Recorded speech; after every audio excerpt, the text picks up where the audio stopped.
Hey guys, we're coming at you with another review. As stated, we went to Liddy Bells. We had a lot of people request us to go to Liddy Bells. We went to Liddy Bells yesterday, which was the worst decision of my life. They were busy. They had 30 customers inside of the lobby or the store. They're inside of a party store. They're making more money than the party store that they rent from. This is the display of their food that's on their menu.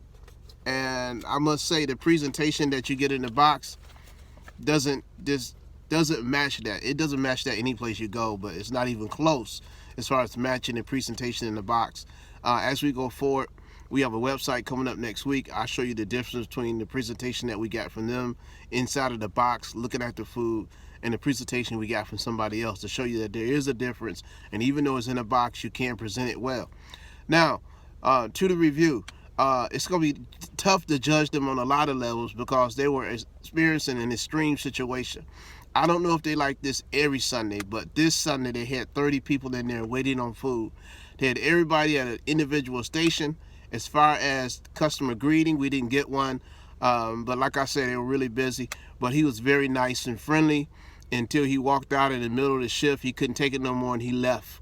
Nevertheless, between the employees, communication was poor because when they spoke to each other, people didn't answer them back. If the guy told his auntie, guess what he called her, I need a mac and cheese, the auntie didn't look and say, I'm making it, I'm getting ready to make it. She didn't respond, so he didn't know if she was making it or not. A couple of times he had to go over there and make it himself.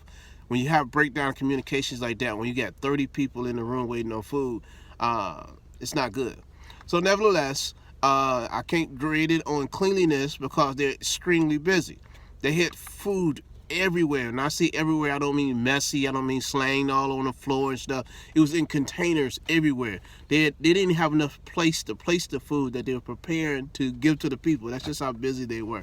So I can't judge them on cleanliness. I can't really judge them on customer service because they was dealing with an extreme situation. I will give one critique.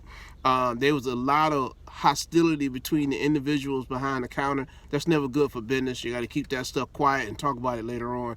But as far as the food, because that's the main event, that's what needs to be right. Okay, we had a similar menu that we've had with all the other videos. This is not the only thing that we're going to do. We're not only going to do soul food. We're not only going to do the same food. We're really just getting this side of what we're doing started. So we're being consistent with getting the same things from different soul food restaurants. So you can rate those things based on what we give you. We also give you a price point. So you can see if you go through our history, especially once the website is up, you can see where we've been, what we purchased, and what we paid. For instance, we went to Detroit Soul. We spent $80, well, with tip $85, $86. We went to Detroit Soul, Soul to Go, I'm sorry. Went to Soul to Go. We got the same exact amount of food for like $38. Okay, so that's what I'm saying. So you can decide whether you want to go there or you want to go there. This is the information that we're helping you with. And then we're telling you how we feel about the food. You might feel differently, but at least you have an idea of what to expect when you go to these places. Whether you think the food is going to be hot, cold, good, or bad. You can make good financial money decisions based off the information that we're providing for you. Now, we had a familiar meal today. We couldn't have anything else yesterday. We tried to go outside the box. They were out of 85% of what they sell. What they did have was smothered pork chops. They had rib tips. They had mac and cheese. They had greens. They had green beans. They had dressing. So they had those items. So we got what they had. I actually did an improv before I give you my ratings. I actually did an improv interview with a customer there that was upset. And he sat down at the same table I was sitting at. And I said, they don't have your food ready, huh? He showed me his receipt. He spent almost $200. He had been waiting an hour and 45 minutes. And it really took another 10 minutes before he was out of there. He had requested his money back. They said they don't get refunds. And then when they did get his order ready, they didn't have any more fries. They had ran out of fries. And he couldn't get his money back for that neither. He had to substitute it for something else. So I just wanted to add that little tidbit. The pork chops for me were about an 8.5. The rib tips were about an 8. The yams were a 9.5 for me. The dressing was a 4. The mac and cheese was an 8. The greens and the green beans, they both going to hit around a 6.5 to a 7. The most important part, what we got yesterday, is something that we really didn't get no place else. The food was piping hot. It was so hot that once we left 10 Mile and Southfield and drove all the way to our residence to acquire the food was still hot to the touch. And that's what I'm talking about. If you pay for hot food, you should get hot food.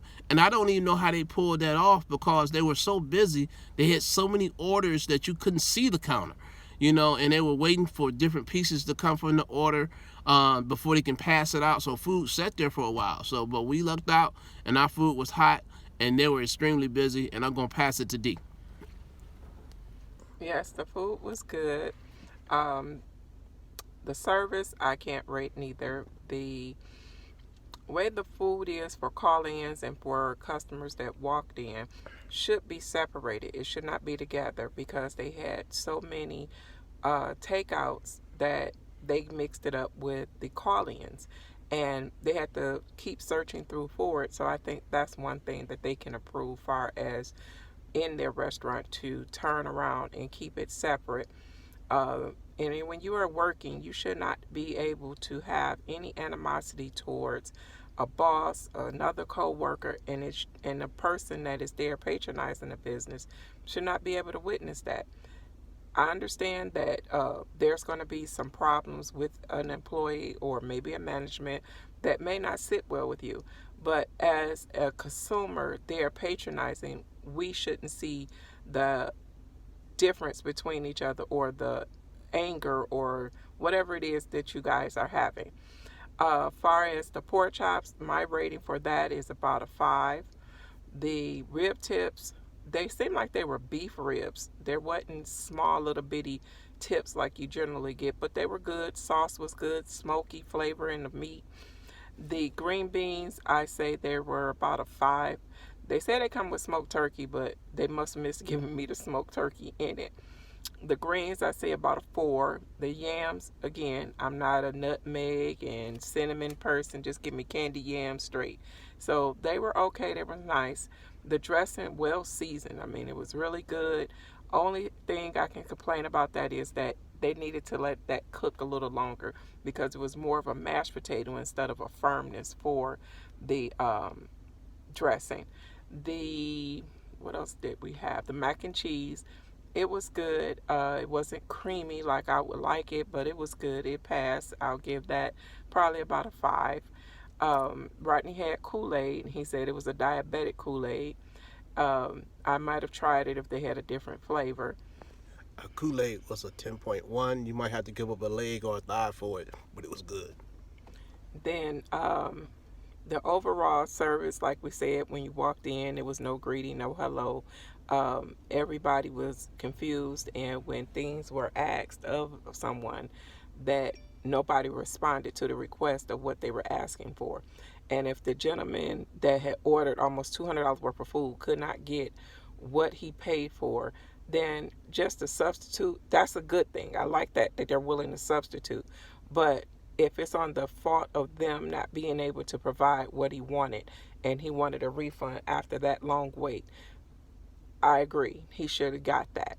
He should have got a refund, because that's not business or anything. Or they should have offered him to be able to come back, and we'll give you a $20 credit if you come back, since we are going this way. And also on Sundays, you know that families are majority of the time out for dinner or coming after church. And yes, we come after church, so that's why our food may be the same when you see it. I don't feel that at 2 and 3 hours before closing, you should be out of majority of everything. You should be able to know how to ration the food to be able to last for your entire opening hours. And I can understand if it's going to be an hour before, maybe, or 30 minutes before, that you're out of certain products. I understand that. You out of meatloaf, you out of chicken, or anything like that. But 2 and 3 hours before you are to close, and you're out of things. And they were out of 85% of everything that they had. So your selections was very small from the selections that they had offered.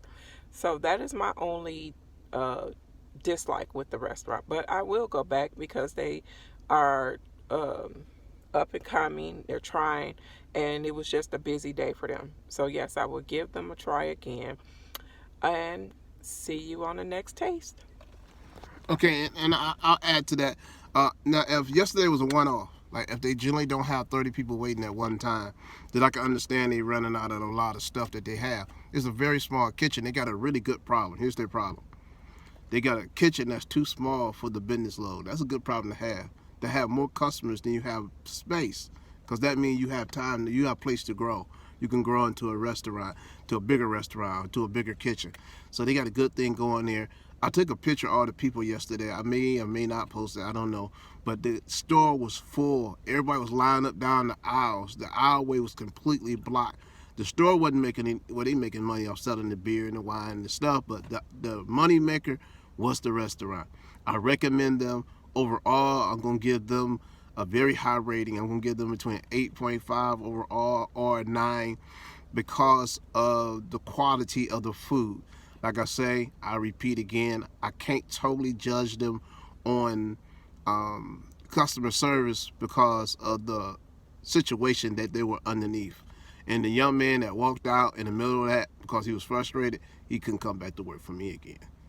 Okay, guys, I hope that's helpful. I hope the information helpful. Oh, coming next week, I think I said it, the website will be up. It'll be more detailed. You can always go back and review information. And we appreciate your time. Have a good one. And also, don't think that we're just eating soul food. I'm hoping that we get to try Thai food pretty soon. And this is not something new. This is something we've been doing for about over a year now. Taste testing different restaurants. We just decided to make it public now. So I hope to see you on the next taste. Yeah, that's right. And hopefully what we do is helpful to you to where we spend the money at this end that you don't have to waste your money on your end. See the value in what we have to offer you. Thanks. Be blessed.